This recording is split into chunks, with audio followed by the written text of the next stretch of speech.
Kejadian pasal 24. Ribka dipinang bagi Ishak. Adapun Abraham telah tua dan lanjut umurnya serta diberkati Tuhan dalam segala hal.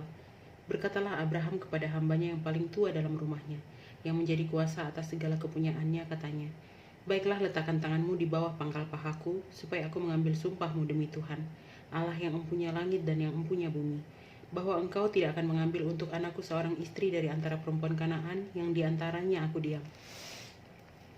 Tetapi engkau harus pergi ke negeriku dan kepada sanak saudaraku untuk mengambil seorang istri bagi Ishak anakku." Lalu berkatalah hambanya itu kepadanya, "Mungkin perempuan itu tidak suka mengikuti aku ke negeri ini. Haruskah aku membawa anakmu itu kembali ke negeri di mana tuanku keluar?" Tetapi Abraham berkata kepadanya, "Awas, jangan kau bawa anakku itu kembali ke sana. Tuhan Allah yang empunya langit, yang telah memanggil aku dari rumah ayahku serta dari negeri sanak saudaraku, dan yang telah berfirman kepadaku serta yang bersumpah kepadaku demikian, kepada keturunanmu lah akan kuberikan negeri ini.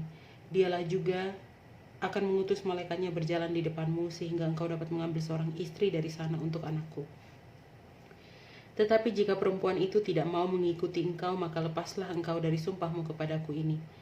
Hanya saja janganlah anakku itu kau bawa kembali ke sana." Lalu hamba itu meletakkan tangannya di bawah pangkal paha Abraham tuannya dan bersumpah kepadanya tentang hal itu. Kemudian hamba itu mengambil 10 ekor dari unta tuannya dan pergi dengan membawa berbagai-bagai barang berharga kepunyaan tuannya. Demikianlah ia berangkat menuju Aram, Mesopotamia, ke kota Nahor.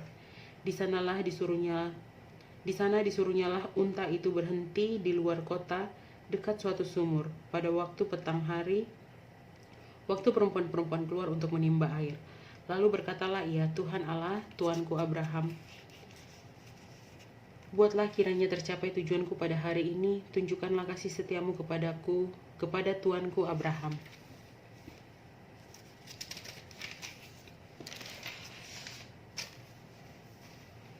Di sini aku berdiri di dekat mata air dan anak-anak perempuan penduduk kota ini datang keluar untuk menimba air. Kiranya terjadilah begini, anak gadis kepada siapa aku berkata, "Tolong miringkan buyungmu itu supaya aku minum." Dan yang menjawab, "Minumlah, dan unta-untamu juga akan kuberi minum." Dialah kiranya yang kau tentukan bagi hambamu Ishak. Maka dengan begitu akan ku ketahui bahwa engkau telah menunjukkan kasih setiamu kepada tuanku itu. Sebelum ia selesai berkata, maka datanglah Ribka yang lahir bagi Betuel, anak laki-laki Milka, istri Nahor, saudara Abraham. Buyungnya dibawanya di atas bahunya. Anak gadis itu sangat cantik parasnya, seorang perawan, belum pernah bersetubuh dengan laki-laki. Ia turun ke mata air itu dan mengisi buyungnya, lalu kembali naik. Kemudian berlarilah hamba itu mendapatkannya serta berkata, "Tolong beri aku minum air sedikit dari buyungmu itu." Jawabnya, "Minumlah tuan." Maka segeralah diturunkannya buyungnya itu ke tangannya serta diberinya dia minum. Setelah ia selesai memberi hamba itu minum, berkatalah ia, "Baiklah, untuk unta-untamu juga kutimba air, sampai semuanya puas minum." Kemudian segeralah dituangnya air yang dibuyungnya itu ke dalam palungan. Lalu berlarilah ia sekali lagi ke sumur untuk menimba air, dan ditimbanyalah untuk semua unta orang itu. Dan orang itu mengamat-ngamatinya dengan berdiam diri untuk mengetahui apakah Tuhan membuat perjalanannya berhasil atau tidak. Setelah unta-unta itu puas minum, maka orang itu mengambil anting-anting emas yang setengah shikal beratnya dan sepasang gelang tangan yang 10 shikal emas beratnya, serta berkata, "Anak siapakah engkau? Baiklah, katakan kepadaku, adakah di rumah ayahmu tempat bermalam bagi kami?" Lalu jawabnya kepadanya, "Ayahku Betuel, anak Milka, yang melahirkannya bagi Nahor." Lagi kata gadis itu, "Baik jerami, baik makanan unta banyak pada kami, tempat bermalam pun ada." Lalu berlututlah orang itu dan sujud menyembah Tuhan, serta berkata, "Terpujilah Tuhan, Allah tuanku Abraham, yang tidak menarik kembali kasihnya dan setianya dari tuanku itu. Dan Tuhan telah menuntun aku di jalan ke rumah saudara-saudara tuanku ini." Berlarilah gadis itu pergi menceritakan kejadian itu ke rumah ibunya. Ribka mempunyai saudara laki-laki namanya Laban. Laban berlari keluar mendapatkan orang itu ke mata air tadi. Sesudah dilihatnya anting-anting itu dan gelang pada tangan saudaranya, dan sesudah didengarnya perkataan Ribka saudaranya yang bunyinya, "Begitulah dikatakan orang itu kepadaku." Ia mendapatkan orang itu yang masih berdiri di samping unta-untanya di dekat mata air itu.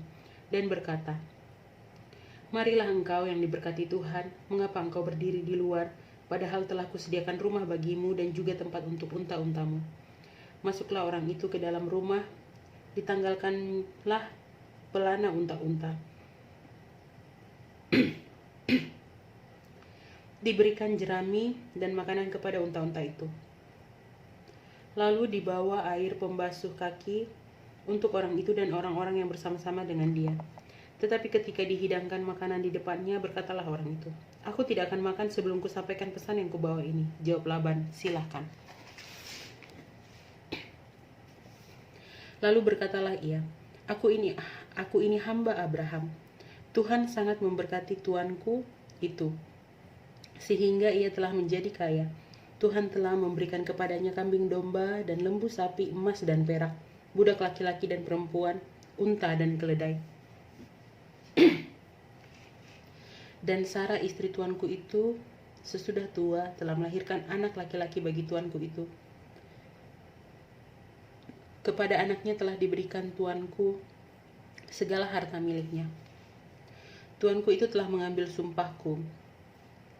Engkau tidak akan mengambil untuk anakku seorang istri dari antara perempuan Kanaan yang negerinya kudiami ini. Tetapi engkau harus pergi ke rumah ayahku dan kepada kaumku untuk mengambil seorang istri bagi anakku. Jawabku kepada tuanku itu, mungkin perempuan itu tidak mau mengikut aku.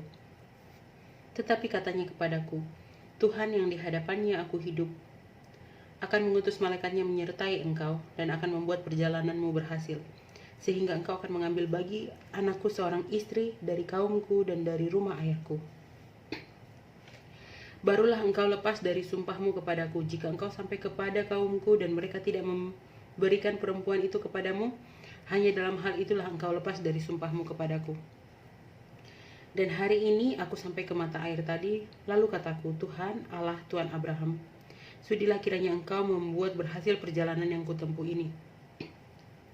Di sini aku berdiri di dekat mata air ini, kiranya terjadi begini. Apabila seorang gadis datang keluar untuk menimba air dan aku berkata kepadanya, tolong berikan aku minum air sedikit dari buyungmu itu, dan ia menjawab, minumlah, dan untuk unta-untamu juga akan kutimba air. Dialah kiranya istri yang telah Tuhan tentukan bagi anak tuanku itu. Belum lagi aku habis berkata dalam hatiku, Ribka telah datang membawa buyung di atas bahunya dan turun ke mata air itu, lalu menimba air. Kataku kepadanya, tolong berikan aku minum. Segeralah ia menurunkan buyung itu dari atas bahunya serta berkata, minumlah, dan unta-untamu juga akan kuberi minum.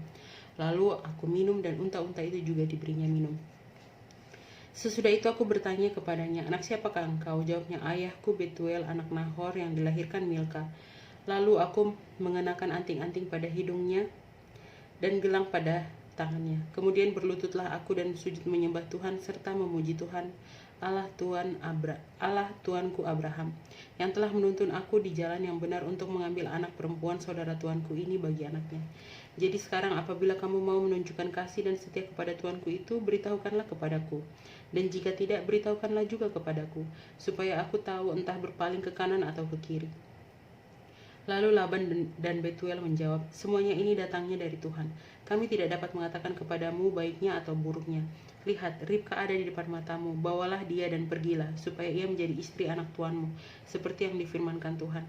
Ketika hamba Abraham itu mendengar perkataan mereka, sujudlah ia sampai ke tanah menyembah Tuhan. Kemudian hamba itu mengeluarkan perhiasan emas dan perak serta pakaian kebesaran, dan memberikan semua itu kepada Ribka, juga kepada saudaranya dan kepada ibunya, diberikannya pemberian yang indah-indah.